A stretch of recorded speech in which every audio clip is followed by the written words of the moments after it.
This is the Italian Stallion. You're watching Wine Library TV. Hello everybody and welcome to Wine Library TV. I am your host, Gary Vaynerchuk. First and foremost, Stallion, thank you for the intro, which leads me to this. I am doing a big thing. I hope a lot of people join in and do this. Obviously, Tim F. spoof yesterday was amazing. Stallion introing me today. Anybody that wants to send in an intro saying who your screen name is, and this is Wine Library TV, like the Stallion just did, just send it our way. We will get you on WLTV. It'll be fun for people to see who everybody is. Most of all, fun for me. It is October 12th, 2006, folks, and October 12th is an amazing day. Why? Let's see. Number one, it's Kirk Cameron's birthday. Happy 36th birthday, Kirk Cameron. I loved that show, and you know you did too. And who else? Sid Fernandez, Mets crafty left-hander. 44 years old today on October 12th, and a big game for the Met fans. Good luck. And more importantly than all of that, a wonderful, wonderful song debuted on this day on October 12th. Let's go to the tape. I got my mind set on you. I got my mind set on you. I got my mind set on you. I got my mind set on you. I know. I can't wait to hear what you have to say about that. So, that's all that fun stuff we got out of the way. I wish every single person come and join us on next year's Super Tasting. We had a lot of fun. As a matter of fact, let's go to our first clip today of the Super Tasting.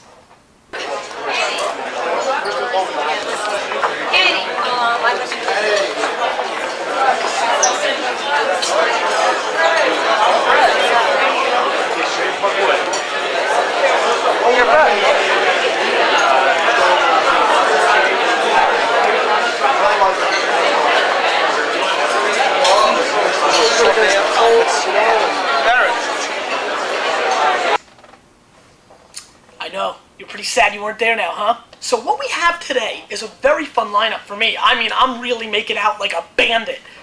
These are the biggest selling wines since the Super Tasting, from the Super Tasting items. So excluding the emails and excluding just the emails actually. So these are the 4 top selling wines since the Super Tasting. All were shown at the Super Tasting, and I'm really excited about it considering many of these are scored through the roof and are expensive wines and great wines, and I'm really excited. So I'm going to get right into the first wine, which is the Casa Marine Laurel Sauvignon Blanc 2004 from Chile. This is a absolutely monumental Sauvignon Blanc, $28, which is extremely expensive for Sauvignon Blanc from Chile. It may be the most expensive Chilean Sauvignon Blanc, but Casa Marine is of that quality, and we're going to see why this is one of the top selling wines from the Super Tasting.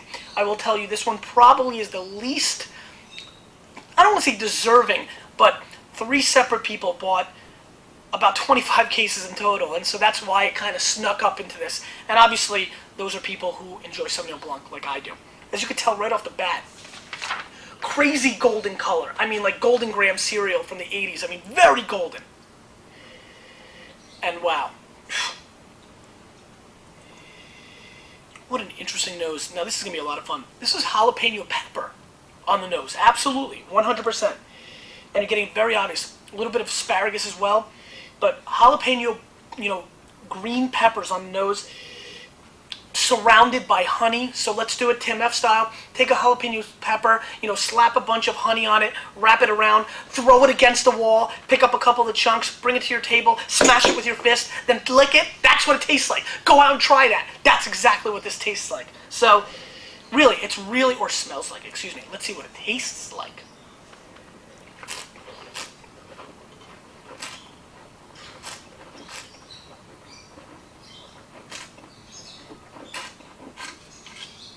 Wow.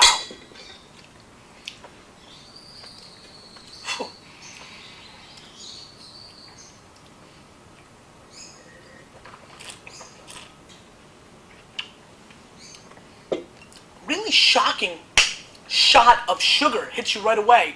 And then it gets very complex. I mean, this is extremely creamy. Hints of butter. Again, very obvious jalapeno pepper. I mean, that's the flavor that's coming through on this wine, which is actually quite fantastic. I mean, very, very complex on the mid-palate, very long finish, great acidity, Wow. I'm going to score this wine 95 points. This is one of the most intriguing, most complex, well-produced Sauvignon Blancs I've ever had.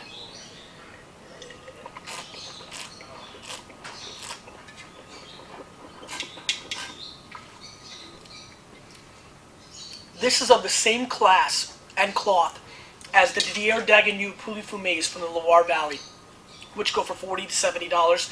This is one of the most profound efforts from under Texas I've ever had, and as a matter of fact, I will go on the record saying this may be the singular best white wine I've ever had from South America. I'm pumped. Now I know why those people went berserko. Okay, switching gears. Mother crapper. Is this a Magnum or a 750? I mean, come on. El Nido. This is the El Nido 2003 from Jumilla, and this is a huge monster. It's $100, 97 points, Robert Parker, and it's a top wine from the Clio. Remember we had the Clio the other day? I gave a huge score to. We loved a lot, and this wine was obnoxious. I mean, people were just lined up. As a matter of fact, you know what? It's time for another clip of WLTV's Super Tasting. He's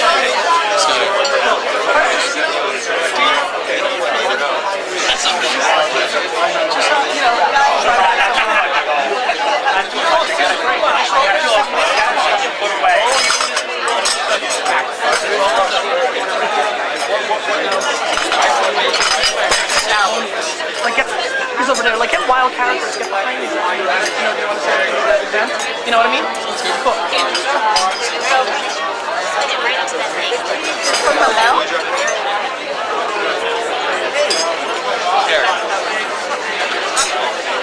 Is this Wine Library TV? Yes, it is.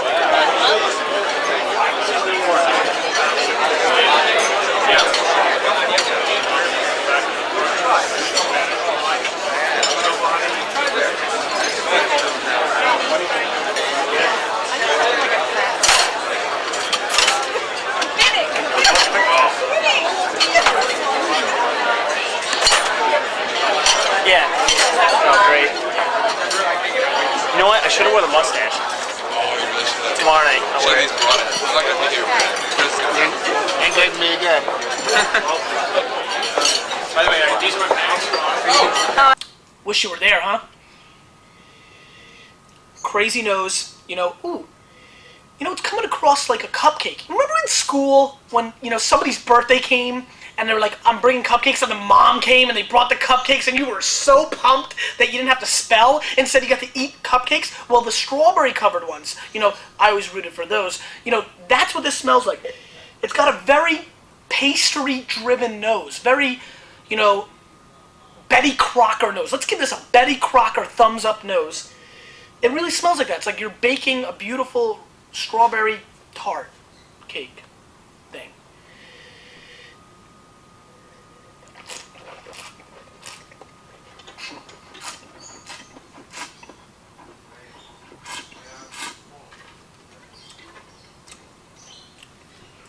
For the second time ever on WLTV, I'm going to need all the Old World fans to leave.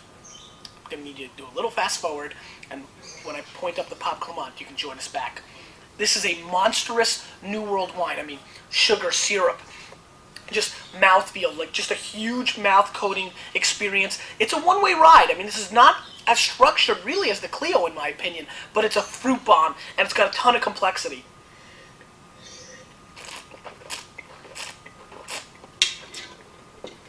It's a little one-dimensional, but that dimension is delicious, and you know, so that's pretty cool.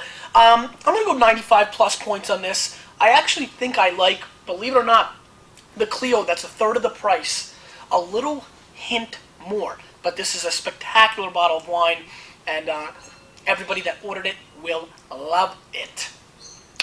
Moving on. 2005 Pop Clement barrel sample from 96 to 100 points, Robert Parker, and 96 to 100. 100-point wine, guys. You've been asking for it. You know what? You're gonna get it. You know what? while I'm rinsing this glass, it's time for another clip from the super tasting. Library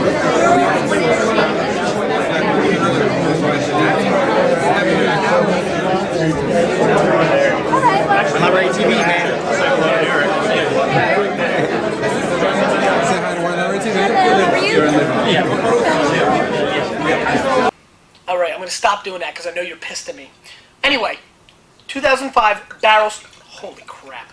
2005 barrel sample, I'm getting up, and I rarely get up. But this is as dark as anything we've ever done on WLTV. And for a barrel sample, I am completely shocked.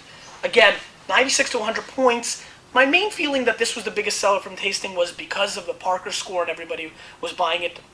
We get a lot of 05 barrel samples and a lot of people got excited. Obviously, Pop Clement is, just an amazing grave and starting to get recognized in the same breath as Haut-Brion and Le Mission Haut-Brion. So we're really excited about trying this. When I say we, I mean me and the bear. So, bear, let's do this. Very interesting black cherry cassis nose opens up right off the bat. Has a little bit of mustiness, and you expect that from a barrel sample. Smells a little bit like a cave. I would go more bat cave than a normal cave, but it smells a little bit more like that.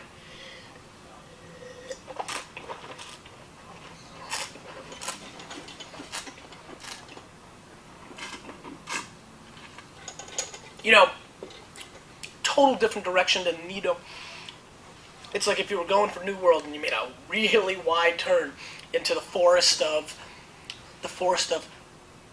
classic Bordeaux flavors. Come on, come with me to the forest, and we're going to taste this wine, because what's really going on here is amazing complexity and richness. I mean, I can see where Parker went berserker for this wine. This is a big wine, very complex on the palate.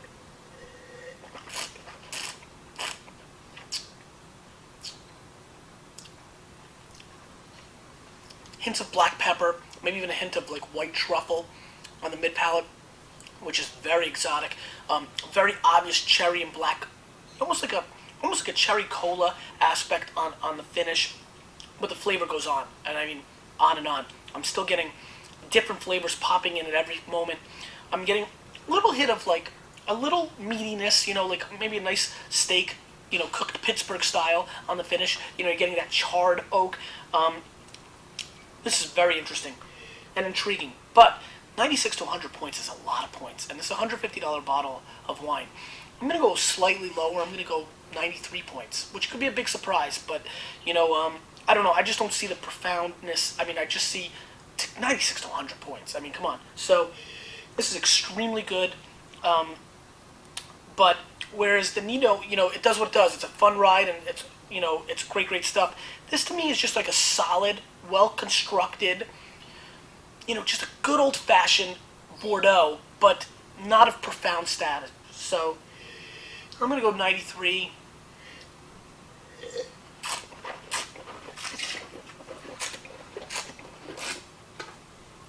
This little hint of licorice at the end is suckering me into a 94. I'm going to go 94 points. I'm a little disappointed with that one. Let's move on. Viking Vouvray, 1990. $26. Loire Valley, dessert style type wine. We have sold a boatload of this since the tasting. Everybody late night was loving this, and let's see what it's all about. 93 points spectator, 26 US dollars. Vouvray's really funny stuff. I mean, I'm a big fan of Vouvray, but they can be tricky. I'm getting almost like a burnt paper aspect, almost like, some files you don't want anybody seeing, like the mention I'm saying.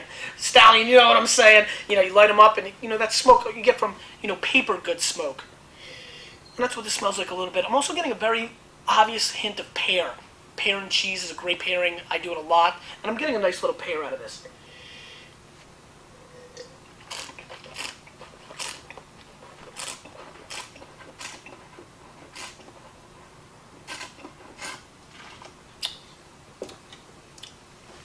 A little bit of orange peel on the finish. Very nice wine. Very light-bodied. It's a refreshing beverage, but So is Sprite. And so, it's a little less money. And so, I don't know. I like this wine a lot. It's coming off solid. I think it's definitely an interesting dessert wine. Very good aperitif. Great substitute for champagne if you're in the mood to mix it up. It's fun to have something that says 1990 on the bottle. Makes you look cool in front of your wine friends. But other than that, I'm going to give this wine 90 points. I like it. I enjoy it. But it's not changing my life. So, let's get right into the questions and answers and all that good jazz. Mary S. says, "Hi Gary, do you have a favorite wine opener? I have one of the rabbit types, which is easy for me, but it breaks frequently. Any suggestions?" Mary S. Mary, I do. It's called the good old-fashioned waiter corkscrew. I'm not a fancy guy, I'm just a good old average Jets fan sitting here in New Jersey. I don't need any of those fancy corkscrews. This works best for me. I love it. And plus, if anybody comes and attacks me, I've got a knife. Matthew L. says, "Gary, there's a column in the most recent Wine Spectator about California falling behind in terms of production of value wines. What country or region do you think produces wines with the best bang for your buck?" Or, like I like to say, the best bang for your bones. Matthew L., great question. I totally agree. I think Cali has missed the boat hard. I don't find a lot of $6 to $12 wines that I enjoy from California these days. Not to generalize, but, that's just what's going on. I think that dollar for dollar, I'm a huge fan of Côte d'Aron. I think you get great value for your money there. I think Spain is rocking them, but that's the New World flavor. Spain's coming with that New World Thunder sugar syrup water, which I like and a lot of people like, but it's too much sometimes. But obviously that's a great place for value. I still think that for white wines, Loire Valley, a Muscadet for $6-7, are you kidding me, with some clams? The best. And so, there's a lot of places. I would say Loire Valley for whites. I would say Spain and Rhone for reds. I think Australia has some values, but not screaming values. And so those are definitely my choices. Thanks for the question. David K. says, "Gary, come on. China or India? Are you kidding? It's so hard to choose a favorite between two countries that both make such superior 70-point wine. Hell, my money's on the Jets winning back-to-back Super Bowls before either China and India makes a wine that is any better to drink than 2-Buck Chuck. Like that will ever happen. Go Ravens." David, first and foremost, watch what you say about the Jets, because I've got a knife. Second of all, the reason I'm reading this is so we can clown you in 7 to 10 years when you've got a cellar full of Chinese and Indian wines. I'm just going to love that. I'm going to come over, we're going to hang out with the fam, I'm going to look at your 6 or 7-year-old son and say, "You know what, your pops, do you remember this?" And I'm going to shoot right to the videotape, and you're going to be sad. You're going to be so sad. He also said, "Just curious, what do you think currently is the best wine that nobody's ever heard of?" I'll answer that tomorrow. Episode, best wines you've never heard of, tomorrow. It's going to be fun. And finally, the question of the day. You know what? I'm a little bit of a yenta. I'm just so kind of nosy. And so I'm going to ask you this. How many bottles of wine do you have right now? Curious. Throw a number. I've got 2. This is Gary Vaynerchuk. We'll see you next time on WLTV.